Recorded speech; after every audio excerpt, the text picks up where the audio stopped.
प्रभु, ये ध्वनि सुनिए आपने, कोई पीछा कर रहा है हमारा। आप आगे बढ़िए मूषक जी, बाधाओं से मुक्ति का दायित्व मुझ पर छोड़ दीजिए आप। ए बालक, क्या सोचा था तुमने? इतनी सरलता से हमारा अंत हो जाएगा और तुम वैकुंठ पहुंच जाओगे।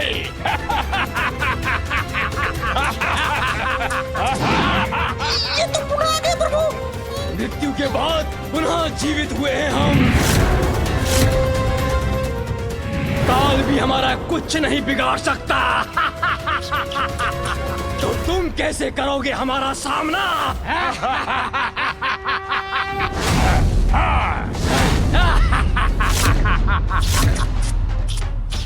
अच्छा, तो मृत्यु के मुख से लौट कर आए हैं आप? हाँ, वही है हम। सुन जी, सुना आपने? मृत्यु से लौट कर आए हैं ये। अब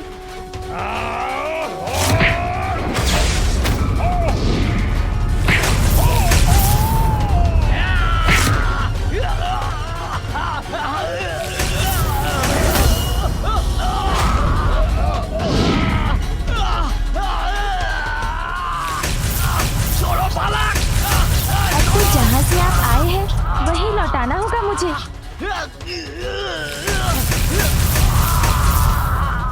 मामी जी, अब कोई विलंब नहीं होगा, कुछ ही क्षणों में वहाँ पहुँच जाऊंगा मैं। आशा है वैकुंठ में सब कुशल होगा। ओम श्री महालक्ष्माय नमः। ओम श्री महालक्ष्माय नमः। ओम श्री महालक्ष्माय नमः। ओम श्री महालक्ष्माय नमः। दुख तो इस बात का है स्वामी कि जगत कल्याण के साथ महादेव और आदि शक्ति के सहयोग में हमारा साथ भी निहित है, अन्यथा मुझे भी आपसे विलग होना होगा। और फिर भी आप शांत हैं।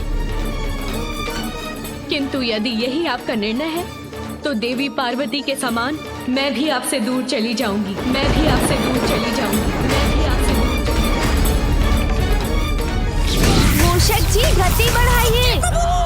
और गति बढ़ाता हूँ।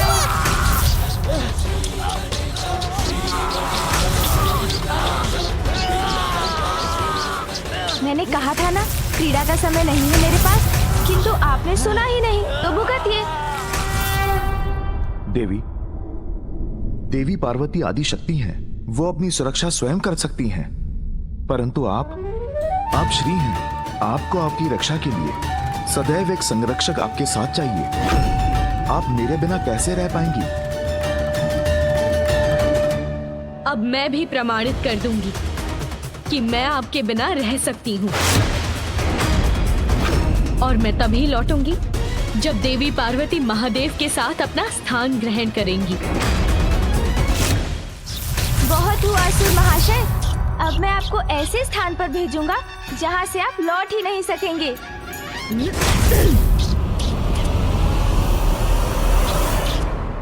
देवी, आपके बिना वैकुंठ और स्वर्गलोक की मैं कल्पना भी नहीं कर सकता। अब आपको मेरे बिना ही रहना होगा स्वामी, इसके अतिरिक्त अन्य कोई मार्ग नहीं। प्रिय,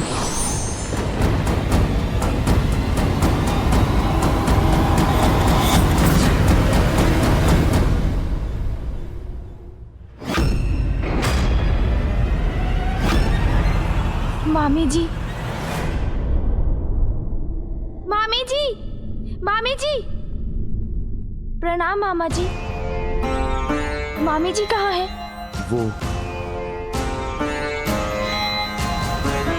वो चली गई। ओम श्री महालक्ष्माय नमः। ओम श्री महालक्ष्माय नमः। ओम श्री महालक्ष्माय नमः। माँ, दर्शन दीजिए माँ, अन्यथा इस ज्वालामुखी की प्रचंड ज्वाला में अपने इस भक्त की आहुति स्वीकार कीजिए माँ। ओम श्री महालक्ष्माय नमः।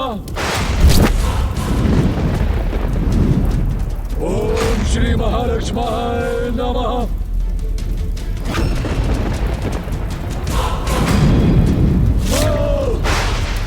मेरा जीवन चाहिए आपको, तो वो भी अर्पित करता हूँ मैं।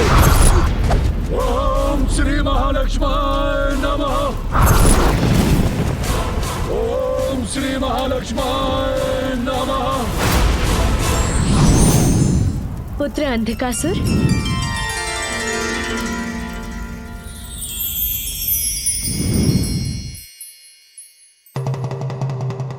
प्रणाम माता।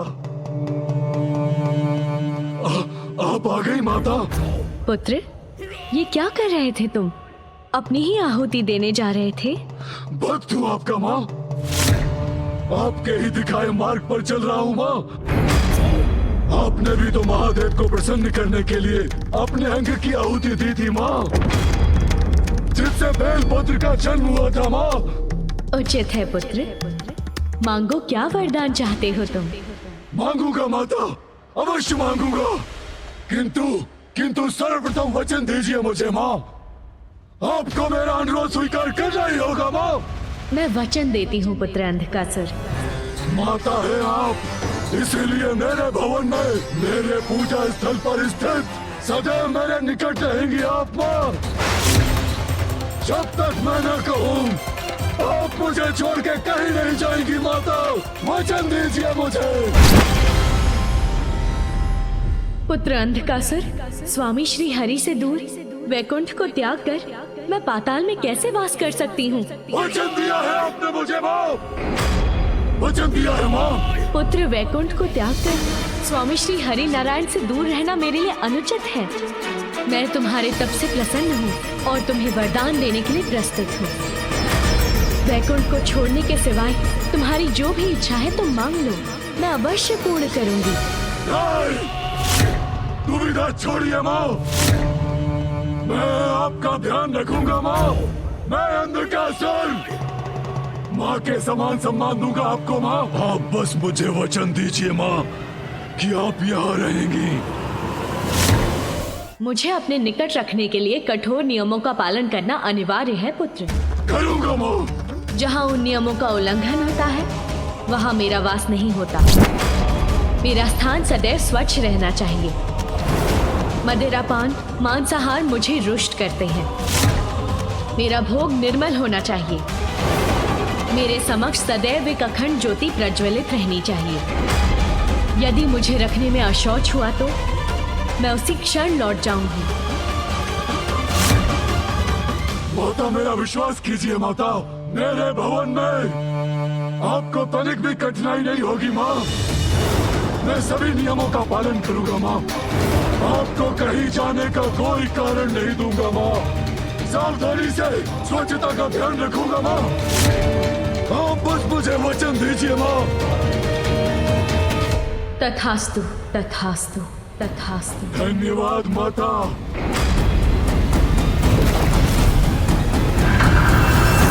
मामी जी चली गई।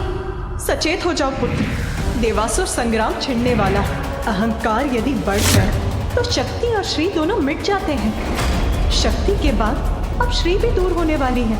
शीघ्रता करो पुत्र। मामी जी चली गई तो क्या उनका जाना अब देव और देवलोक पर आने वाले किसी बहुत बड़े संकट का कोई संकेत है?